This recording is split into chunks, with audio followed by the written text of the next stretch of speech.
सभी अपने दर्शकों को नमस्ते, प्रणाम, सलाम, जोहार, जय हिंद। आज का मेरा विषय है RCI एक्ट 1992। जो हमारे विशेष शिक्षक हैं, विशेष शिक्षा के क्षेत्र में जो रिहैबिलिटेशन प्रोफेशनल हैं, स्पेशल एजुकेटर हैं,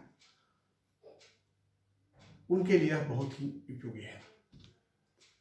RCI एक्ट, इसका फुल नाम रिहैबिलिटेशन काउंसिल ऑफ इंडिया, भारतीय पुनर्वास परिषद, यह जो है 1986 में रजिस्टर्ड सोसाइटी के एक्ट में गठित हुआ और सितंबर 1992 को लागू किया गया। 22 जून 1992 में प्रभावी रूप से कार्य करना शुरू हो गया। भारतीय पुनर्वास परिषद RCI सामाजिक न्याय अधिकारिता मंत्रालय, ministry of social justice and empowerment के तहत कार्य करती है। एक संवैधानिक निकाय है और इसका अमेंडमेंट, इसका 8 वर्षों बाद इसमें संशोधन हुआ वर्ष 2000 में। इसका मुख्य कार्यालय नई दिल्ली में है। अब समझना है कि रिहैबिलिटेशन काउंसिल ऑफ इंडिया का विशेष शिक्षा के क्षेत्र में इसका रोल क्या है, प्रमुख कार्य क्या है। तो पहला कार्य इसका है जो RCI द्वारा विशेष शिक्षकों के लिए जो कोर्स लाए जाते हैं उसमें विकास लाना, उसकी गुणवत्ता, उसकी क्वालिटी में सुधार लाना, उसका संचालन करना। CRR, सेंट्रल रजिस्टर्ड रजिस्टर, जो RCI में है, उसमें अपने प्रशिक्षकों को, जो विशेषज्ञ हैं, विशेष शिक्षक हैं, प्रोफेशनल हैं, उनको रजिस्टर्ड करना। विशेष शिक्षा में रिसर्च प्रोग्राम को बढ़ावा देना। अयोग्य विशेष शिक्षक, कितने लोग ऐसे हैं जो दिव्यांगता के क्षेत्र में प्रशिक्षित नहीं हैं और दिव्यांग के साथ कार्य कर रहे हैं, और दिव्यांगता के क्षेत्र में कितने लोग प्रशिक्षित हैं बट RCI रजिस्टर नहीं है। ऐसे अयोग्य विशेष शिक्षकों पर कार्रवाई करना। और एक इसका और मुख्य रोल है, कार्य है, वह यह है कि जो विशेष प्रशिक्षक हैं उनको CRE, कंटिन्यूअस रिहैबिलिटेशन प्रोग्राम, सतत पुनर्वास शिक्षा कार्यक्रम से जोड़ना, अपग्रेड करना। ये था हमारा इसका मुख्य कार्य, रोल। अब मैं आता हूँ इसका उद्देश्य क्या है। RCI का उद्देश्य, इसका क्या है, उद्देश्य के बारे में हम समझेंगे। इसका उद्देश्य यह है कि सबसे पहले सभी प्रशिक्षण पाठ्यक्रमों को निर्धारित करना, जो पाठ्यक्रम है उसको एक निर्धारित रूप देना। दूसरा, प्रशिक्षण संस्थाओं, विश्वविद्यालयों को मान्यता प्रदान करना। रिसर्च प्रोग्राम को बढ़ावा देना। प्रोफेशनल या जो पर्सनल हैं उनको CRR में रजिस्टर करना, CRE प्रोग्राम को चलाना, पुनर्वास शिक्षा को बढ़ावा देना, विशेष शिक्षा के संगठन के साथ मिलकर कार्य करना, साथ ही संस्थान, महाविद्यालय को मान्यता प्रदान करना, उसकी निरीक्षण कर, उसकी जांच कर, साथ ही अपने देश और विदेश में जो संस्थाएं हैं RCI द्वारा रजिस्टर्ड या नई संस्थाएं जो मान्यता लेना चाहते हैं उनको जांच करना तथा नई नई सूचनाओं को संगठन करना। भारत में चल रहे RCI द्वारा कार्यक्रम का सूचना एकत्र करना।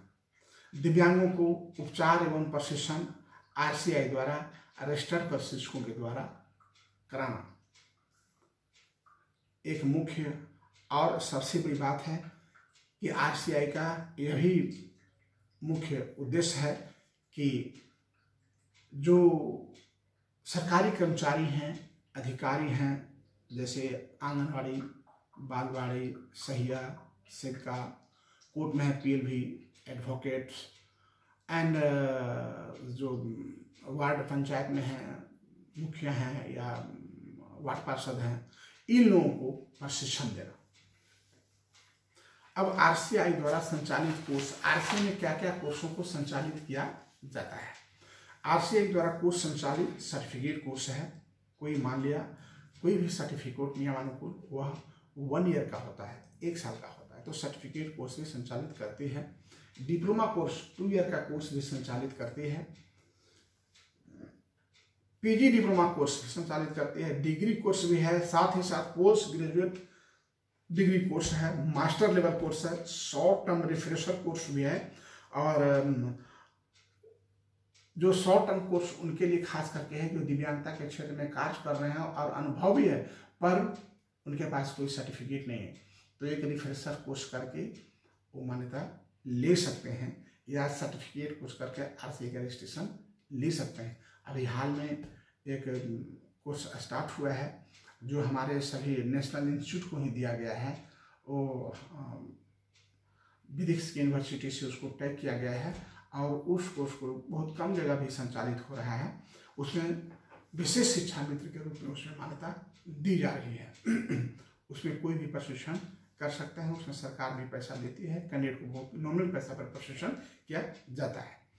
अब जो हमारा भारतीय प्रवास परिषद नई दिल्ली RCI के द्वारा जो प्रशिक्षण किए जाते हैं, डिग्री डिप्लोमा कोर्स जो चलती है, उसके संबंध में उसका क्या कोर्स का स्कोप क्या है, जॉब क्या है, मैं क्लियर कर देना चाहता हूं कि 2 types of teachers training. Number 1 general teachers training की बहाली सिर्फ जनरल स्कूल में होता है, अदर जगहों में नहीं, और उसकी मान्यता सिर्फ NCT से होता है। लेकिन जो हमारा RCI की मान्यता है, इसमें NCT की भी मान्यता है। राइट टू एजुकेशन 2009 इम्प्लीमेंटेशन 2014, जब इंक्लूसिव एजुकेशन हुआ, राइट टू एजुकेशन आया, तो हुआ कि सभी दिव्यांग बच्चे समान इंक्लूसिव एक साथ पढ़ाना, तो सभी एक साथ पढ़ेंगे, तो सभी एक साथ पढ़ने के ख्याल से राइट टू एजुकेशन 2009 के तहत से हुआ कि RCI जो स्पेशल टीचर्स ट्रेनिंग कोर्स चलाती है डिग्री डिप्लोमा, उसमें NCT की मान्यता होगी और NCT ने RCI को मान्यता दी और RCI ने अन्य अपने देश में सभी राज्यों में करीब 2, 3, 4, 5, 10 करके सभी ट्रेनिंग संस्थाओं को विशेष शिक्षा का कोर्स लाने की मान्यता दी। और अगर आप जनरल टीचर्स ट्रेनिंग करते हैं तो मैंने बताया सिर्फ प्राइमरी स्कूल मिडिल स्कूल में बहाली है और जनरल टीचर्स ट्रेनिंग करने के बाद आपको ये अलग से पास करना पड़ता है और वह है TET CET एग्जाम, तब जा करके आप जॉब में जाएंगे।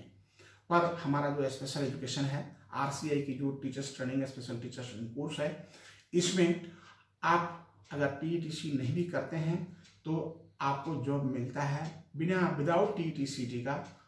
NGO में है, इंस्टीट्यूशन में है, ब्लॉक में रिसोर्स पर्सन संसाधन शिक्षक के रूप में है, आपका हॉस्पिटल में MRW मल्टीपल रिप्रेजेंटेशनल वर्कर बहुउद्देशीय प्रवास कार्यकर्ता के रूप में होती है, और आपका कोर्ट में भी स्पेशल एजुकेटर के रूप में आपको रखा जाता है।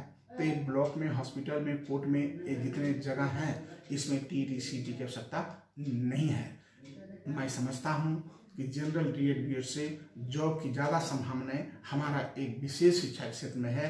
और यदि आप जाते हैं सामान्य स्कूल में, प्राइमरी स्कूल मिडिल स्कूल में, क्लास 8 तक के वैलिड है, तो उसमें आपको फिर TET CET करना अनिवार्य हो जाता है। अदरवाइज ये जो ब्लॉक, हॉस्पिटल और कोर्ट की जो ऑप्शन है ये विदाउट TET CET के हैं।